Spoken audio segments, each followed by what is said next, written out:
समय पहले की बात है। एक गांव में एक किसान रहता था। उसके दो बेटे थे। दोनों बेटों में से जो बड़ा बेटा था वह हमेशा अच्छे काम ही करता था, जैसे पक्षियों को चारा डालना, भूखों को रोटी खिलाना। सब लोग उसे कहते थे, यह बहुत भला और सीधा सादा लड़का है। पर जो छोटा भाई था उसका दिमाग उल्टी किस्म का था। वह सारे बुरे काम ही किया करता था। जब वह सारे उल्टे काम किया करता था तो घर वाले हमेशा यही कहते,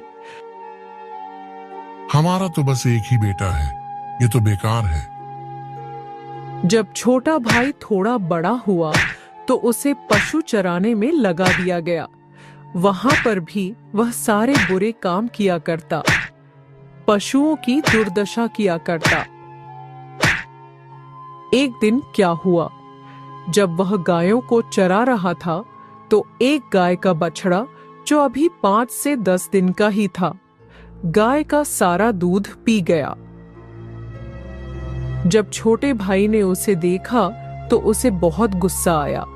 उसने गुस्से में आकर एक डंडा उठाया और उसे बहुत मारा, जिसकी वजह से वह बछड़ा वहीं पर दम तोड़ गया।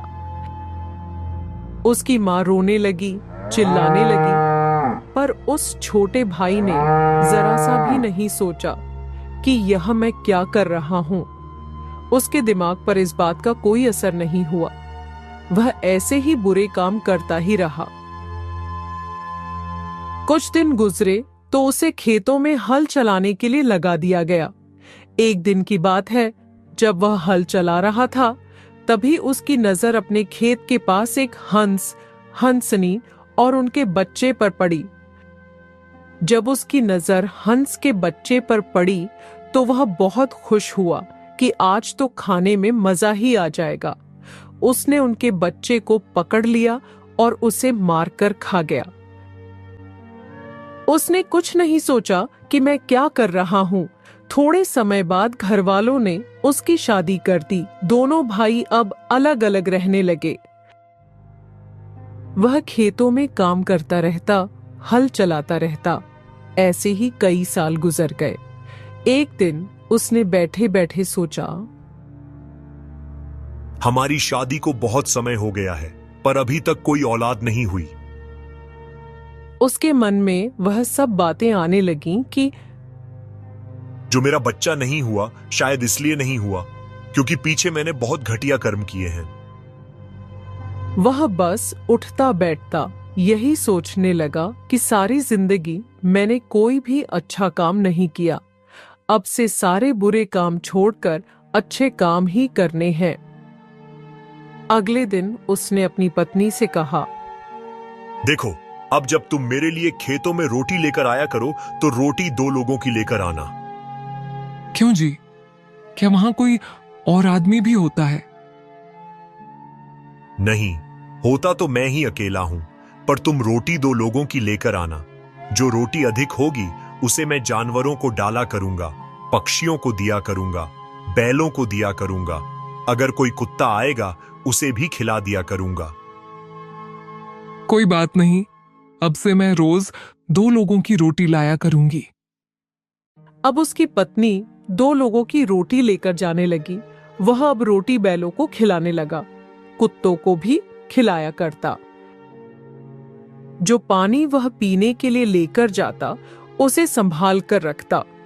आते जाते लोगों को पिलाता और उस पानी को बचा कर रखता।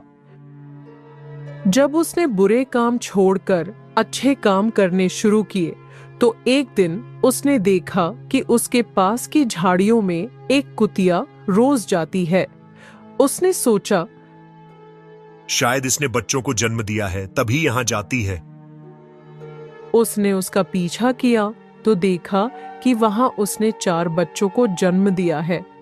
उन्हें देखकर उसने सोचा, अब इनकी देखभाल किया करूंगा, इन्हें रोटी और लस्सी दोनों समय दूंगा। इसके बाद वह हर रोज उन्हें रोटी और लस्सी देने लगा।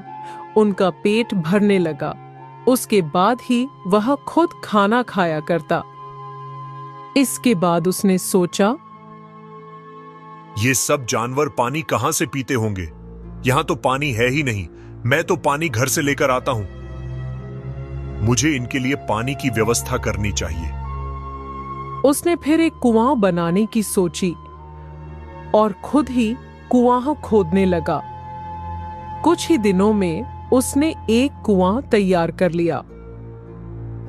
उसके बाद उसने जगह जगह पर बर्तन रख दिए और उनमें हर रोज पानी डालना शुरू कर दिया।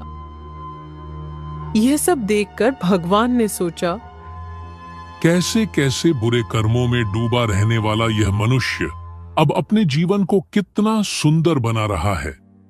पहले जहां यह स्वार्थ, क्रोध और लापरवाही से भरा हुआ था, अब वहीं प्रेम, सेवा और पशु पक्षियों के लिए करुणा से उसका हृदय भर उठा है। अगर इस बदलाव को उसका फल न मिला तो संसार में कौन भले बुरे कर्मों का अंतर समझ पाएगा। जो अब ये पुण्य कर रहा है उसे इसका फल अवश्य मिलना चाहिए। एक दिन जब वह बर्तन में पानी भर रहा था, तभी वहां भगवान एक साधु का रूप धारण कर उसके पास आए। छोटा भाई साधु बाबा को प्रणाम किया और पूछा, बाबा, क्या आप पानी पीने आए हैं? हाँ बच्चा, मुझे बहुत जोर की प्यास लगी है, इसलिए मैं पानी पीने चला आया। छोटे भाई ने साधु बाबा को पानी पिलाया। इसके बाद साधु बाबा ने उससे पूछा, बेटा, यहाँ तो मुझे कोई पेड़ पौधे दिखाई नहीं दे रहे, तुम यह पानी किसको डाल रहे हो? बाबा, मैं यह पानी किसी पेड़ पौधे को नहीं डाल रहा, बल्कि मैंने यहां थोड़ी थोड़ी दूरी पर बर्तन रखे हुए हैं। उन्हीं में पानी डालता हूं ताकि यहां के जानवर पानी पी सकें। इसलिए हर रोज उनके लिए पानी भरता हूं। बेटा, कर्म तो तुम बहुत अच्छे कर रहे हो। बाबा, क्या बताऊं आपको, इससे पहले मैंने बहुत बुरे कर्म किए हैं। ये सब तो अब जाकर करना शुरू किया है।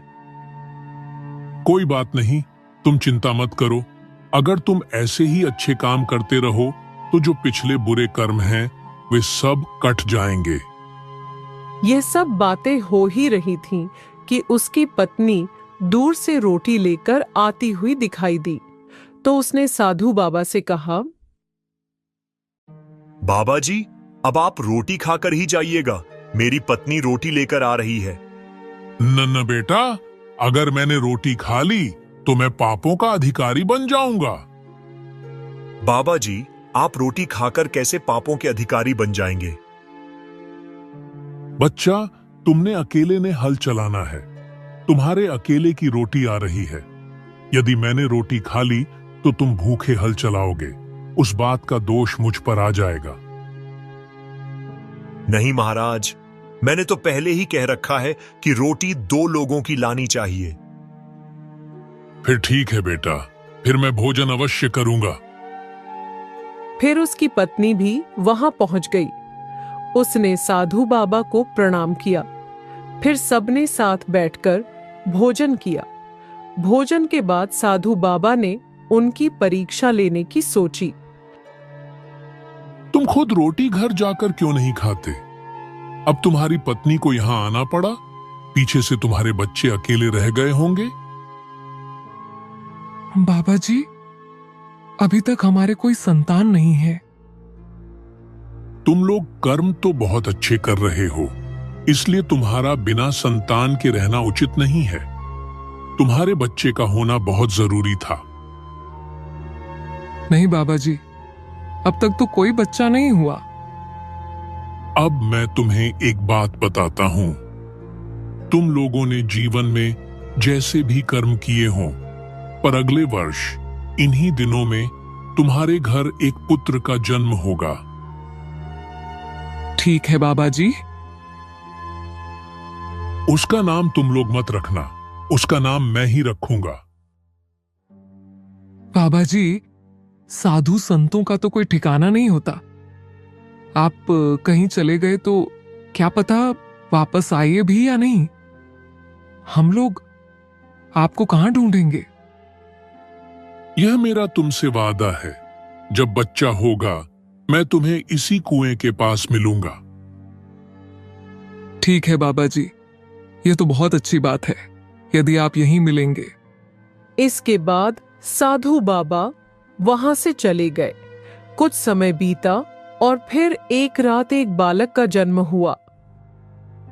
जैसे ही बालक ने जन्म लिया, छोटा भाई दौड़ा दौड़ा उसी कुएं के पास गया जहां साधु बाबा ने मिलने का वादा किया था। वहां पहुंचकर देखा तो वहीं साधु बाबा आसन लगाए बैठे थे। छोटा भाई मन ही मन सोचने लगा, वाह क्या बात है, साधु बाबा अपने वचन के कितने पक्के हैं। बता बेटा, क्या बात है? बाबा जी, रात को मेरे घर एक बालक ने जन्म लिया है। आपने कहा था कि जब वह जन्म ले तो मैं आपको बताने आऊं, इसलिए चला आया। अब आप ही कृपा करके उसका नाम रख दीजिए। नाम तो रखेंगे, लेकिन उससे पहले एक बात बताओ, जो मैं कहूंगा क्या वह बात मानोगे? जी बाबा, जरूर मानूंगा। घबरा तो नहीं रहे? नहीं नहीं बाबा जी, मैं नहीं घबरा रहा। जो मैं कहूंगा वह करोगे? जी बाबा जी, मैं करूंगा। ठीक है, तो सुनो। जिस बच्चे ने तुम्हारे यहां जन्म लिया है, उसके ऊपर जो समय चल रहा है वह तुम्हारे लिए अत्यंत हानिकारक है। जितनी जल्दी तुम उस बच्चे को समाप्त कर दोगे, तुम्हारे लिए उतना ही अच्छा होगा। बाबा जी, आपकी कृपा होनी चाहिए। मुझे तो यह भी नहीं पता कि यह कैसी बात है। जैसा आपने कहा, मैं तो वैसा ही करता रहा हूं। तो अब तुम अपने घर जाओ और किसी कोने में एक गड्ढा खोदकर उस बच्चे को कपड़े में लपेटकर उस गड्ढे में दबा दो। अधिक समय मत गंवाओ। यह काम करके जल्दी वापस आओ, फिर आगे की बात बताऊंगा। ठीक है बाबा जी। छोटा भाई घर पहुंचा। उसने एक कोने में गड्ढा खोदा, बच्चे को कपड़े में लपेटा और गड्ढे में दबा दिया। फिर वह चुपचाप खेत की ओर लौट आया। क्या तुमने उसे दबा दिया? जी बाबा, दबा आया हूं। तुमने बहुत अच्छा किया। यह सब मैं तुम्हारे भले के लिए ही कर रहा हूं। बाबा, अब आगे क्या करना है? आगे की बात यह है कि अगले साल एक और पुत्र तुम्हारे घर जन्म लेगा। आगे की बात मैं फिर बताऊंगा। ठीक है बाबा। इतना कहकर साधु बाबा वहीं से अंतर्धान हो गए। समय बीत गया। 1 वर्ष और गुजर गया और ठीक उसी दिन, जिस दिन साधु बाबा ने कहा था, फिर से एक पुत्र ने जन्म लिया। वह तुरंत खेत की ओर दौड़ा। वहां फिर वही साधु बाबा पहले की तरह आसन जमाए बैठे थे। बताओ क्या हुआ? बाबा जी, आज रात मेरे घर फिर से एक पुत्र ने जन्म लिया है। अब आप उसका नाम रख दीजिए। नाम तो जरूर रखूंगा, लेकिन पहले ये बताओ, क्या तुम मेरी बात पर अब भी कायम हो? बिल्कुल बाबा जी, आप जैसा कहेंगे वैसा ही होगा। जो हो रहा है वह तो आप ही जानते हैं, मुझे तो कुछ भी पता नहीं। मैं तुम्हारा भला ही कर रहा हूं, कुछ भी बुरा नहीं। बाबा जी, अब क्या करना है? अब तुम ऐसा करो, इस बार घर की दूसरी ओर गड्ढा खोदो और बच्चे को कपड़े में लपेटकर वहां दफना दो। समय मत गंवाओ, जल्दी करो और फिर लौटकर मेरे पास आओ। आगे की बात तब बताऊंगा। छोटा भाई फिर दौड़ता हुआ घर पहुंचा। इस बार उसने घर के दूसरी ओर गड्ढा खोदा, बच्चे को कपड़े में लपेटकर सावधानी से उसमें दफना दिया और वापस खेतों की ओर भागा। वहां जाकर उसने साधु बाबा से कहा, बाबा जी, मैं उसे दबा आया हूं। बहुत अच्छा किया तुमने। अगले वर्ष तीसरे पुत्र का जन्म होगा।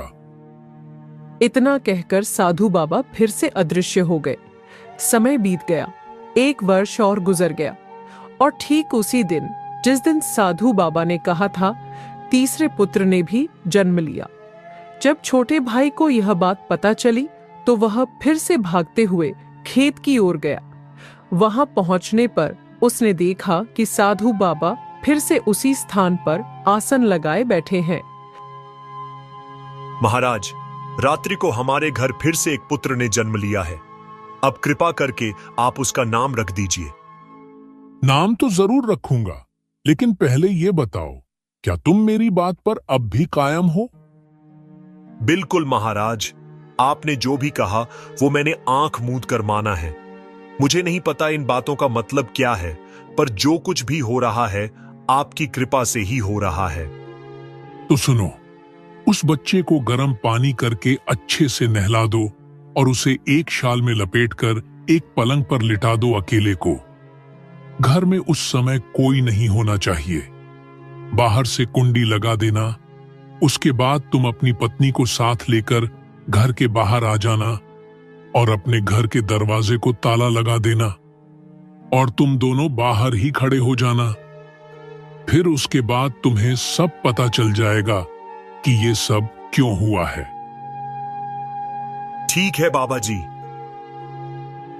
वो वापस अपने घर की ओर चल दिया। जब वो आने लगा वापस, तो उसके जो पड़ोसी थे वो आपस में बातें करने लगे। ये जो हमारा पड़ोसी है, ये बड़ा पापी है। जब भी बच्चा जन्म लेता है, ये उसे गड्ढा खोदकर दफना देता है। ये पाप तो हमें पड़ोसियों को भी ले बैठेगा। रात फिर से इसके घर बच्चा हुआ है। अब थोड़ी देर पहले ही ये इधर खेतों की तरफ गया हुआ है। अभी आएगा और इसे भी दफना देगा। हमें इसे रोकना चाहिए। वो सब इकट्ठे हो गए और रास्ते में एक पेड़ के नीचे खड़े हो गए। जब वो आया तो उन्होंने उसे रोक लिया और बोले, रुक जाओ। जो तुम पाप कर रहे हो, ये हमारे ऊपर भी कलंक लगा देंगे। तुम उन बच्चों को पैदा क्यों करते हो, फिर उन्हें दफनाने चले जाते हो? अब जो बच्चा हुआ है, उसे भी जाकर दफनाओगे? नहीं, मैं अब दफनाऊंगा नहीं। पहले दफनाए हैं? हाँ, दफनाए हैं। वो क्यों दफनाए हैं? वो तो भगवान को पता है, मुझे कुछ नहीं पता इसके बारे में।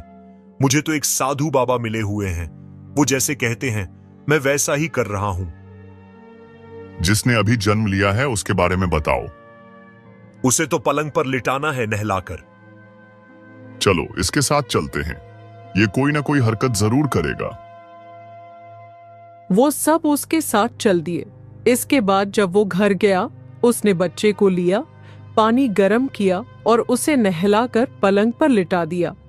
छोटा भाई बाकी लोगों से बोला, अब आप सब बाहर चलो, मैं भी चल रहा हूं। उसने अपनी पत्नी को भी साथ ले लिया। बाहर से दरवाजा लगा दिया। आंगन में आ गए। उसके बाद घर से बाहर आ गए। बाहर आकर छोटा भाई बोला, तुम लोग जरा दूर खड़े हो जाओ, हम दोनों यहीं रुकेंगे। हमें ऐसा महात्मा ने कहा है। ठीक है, देखते हैं तुम क्या करते हो। थोड़े समय बाद जो पहले बच्चा दफनाया था, उसकी आवाज आई अंदर से, मेरे छोटे भाइयों, बताओ तुम्हारा लेने देने का क्या संबंध है माता पिता से? पहले तुम बताओ बड़े भाई, तुम बड़े हो। अच्छा, ये बात है तो सुनो। मैं इनके घर बेटा बनकर आया हूं, पर मैं बेटा नहीं हूं इनका। मैं तो दुश्मन हूं इनका। ये तो मेरे दुश्मन हैं। मैं बदला लेने आया हूं बेटा बनकर। वो कैसे? आपको पता मैं कौन हूं? इसने जिस गाय का बछड़ा मारा था ना, डंडे मार मार कर, वही आत्मा मैं अब बेटा बनकर आई हूं। मुझे 5 साल का होकर मरना था। फिर इन लोगों ने मेरे कपड़े देख देख कर, मेरी बातें याद कर कर के रोना था, और दीवारों से टकरा टकरा कर फिरते ये, जैसे मेरी मां याद कर कर के मुझे रोती थी, वैसे ही इनको भी रुलाना था। पर अब ऐसा हो गया कि अब इन्हें भगवान सामने से आकर मिल गए हैं। वो इसलिए मिल गए क्योंकि इन्होंने ये थोड़े समय से अच्छे काम करने लग गए हैं। उसकी वजह से भगवान इन्हें मिल गए और उन्होंने मुझे सीधा इस गड्ढे में दफना दिया। अब इनका मोह ना मेरे में है, ना मेरा मोह इनमें है। इन्होंने मुझे दफना दिया। अब मेरा दुख इन दोनों को नहीं है। मेरा हिसाब पूरा हो गया। फिर जो दूसरा बच्चा दफनाया था उससे पूछा, अब तुम बताओ। बस मैं भी बदला लेने ही आया था। जब ये हल चला रहा था खेतों में, तो वहां से एक हंस, हंसनी और एक बच्चा निकले थे। मैं पीछे था। इस पापी ने मुझे मार कर खा लिया। मेरे माता पिता रोते रोते मर गए। मैंने कौन सा इसका कुछ बुरा किया था? इसने मेरी हत्या की, मुझे मारा, मेरे माता पिता से अलग किया। वही आत्मा अब मैं बेटा बनकर इस घर में आई थी, बदला लेने के लिए। जब मैं 18 साल का हो जाता, फिर इन्होंने मेरी शादी करने का सोचना था। फिर कुछ समय बाद मेरी शादी हो जानी थी। फिर मेरी मौत हो जाती। फिर इन पापियों ने दीवारों से टकराना था। जैसे मेरी मां तड़पती थी, वैसे ही इन पापियों ने तड़पना था। पर अब पता क्या हो गया? अब इन्हें भगवान मिल गया और उन्होंने इसे सीधे रास्ते डाल दिए। मुझे जन्म लेते ही इन्होंने गड्ढे में दफना दिया। मेरा इनको अब कोई दुख नहीं। मेरा मोह इनमें नहीं और इनका मोह मुझ में नहीं था। अब मैं वो बदला नहीं ले रहा। वो सब नष्ट हो गया क्योंकि अब ये अच्छे कर्म करने लग गया। मेरा हिसाब पूरा हो गया। फिर तीसरे बेटे को, जिसे पलंग पर लिटाया था, उससे पूछा, तुम बताओ, तुम्हारा क्या लेना देना है? कोई किसी की बेटी नहीं, कोई किसी का बेटा नहीं। ये सब तो पिछले जन्म के देने लेने के संबंध है। आया मैं भी बेटा बनकर हूं, पर बदला लेने के लिए नहीं, बल्कि इनकी पालना करने के लिए। वो कैसे? जब मैं पिछले जन्म में एक कुत्तियाजी जून में था, तब मैंने इसके खेतों में बच्चों को जन्म दिया था। मेरे 4 बच्चे थे। ये मां रोटी लेकर जाती थी, लस्सी लेकर जाती थी। ये मुझे रोटी देता था, लस्सी पिलाता था। इसने मुझे पाला जब तक मेरे बच्चे बड़े नहीं हो गए। अब मेरी 101 साल की उम्र है। मैं इनको आगे ले जाने के लिए आया हूं। अब मैंने इनकी पालना करनी है। जो मेरे पीछे मेरे 4 बच्चे थे, देना लेना हिसाब उनका भी है। वो पोते पोतियों के रूप में इस घर में आएंगे। वो फिर इनकी सेवा करेंगे। बात यह है कि अगर ये पापी वैसे ही काम करते रहते, अच्छे कर्म न करने लगते, तो पता क्या होना था? बड़े भाई, तुमने 5 साल का होकर मरना था। दूसरे भाई ने 18 साल का होकर मरना था। फिर मैंने यहां लड़की के जन्म में आना था। फिर इन्होंने घर बेचकर मेरी शादी करनी थी। यहां मेरी शादी हो जाती, फिर मैंने इन्हें वहां लेकर आना था। वहां फिर इन्होंने झगड़ा करना था और मेरे पति ने इनको धक्के देकर घर से बाहर निकाल देना था। फिर इन पापियों ने गलियों में घूम घूम कर मांगना था और ऐसे ही मर जाना था। पर अब मैं इनको पालने के लिए आ गया हूं। वो इसलिए क्योंकि जो अब अच्छा कर्म किया है इन्होंने। यह सुनकर बाहर खड़े माता पिता फूट फूट कर रोने लगे। हे प्रभु, हम तो अज्ञान थे। हमसे अनजाने में जो भी पाप हुए, उनके लिए क्षमा करना। जो भी कष्ट हमने अपने कर्मों से पाए, वो भी हमने स्वीकार किए। अब तूने हमें सच्चाई का ज्ञान दिया। हमारे बच्चों के रूप में जन्मी आत्माओं ने हमें आईना दिखा दिया। यह कहानी हमें यह सिखाती है कि जीवन में किए गए हर अच्छे बुरे कर्म का फल अवश्य मिलता है, चाहे वह इस जन्म में हो या पिछले जन्मों में। छोटे भाई ने अपने बुरे कर्मों का पश्चाताप किया और साधु बाबा के मार्गदर्शन में अच्छे कर्मों की राह चुनी, जिससे उसका भाग्य बदल गया। पहले जन्म में 2 पुत्र दरअसल पिछले जन्मों में हुए पापों और अधर्म के प्रतीक थे। जो बदला लेने के लिए जन्मे थे, लेकिन छोटे भाई के नेक कार्यों ने उनके क्रोध और प्रतिशोध को शांत कर दिया। तीसरा पुत्र पुण्य का फल था, जो सेवा और स्नेह का प्रतीक बनकर आया।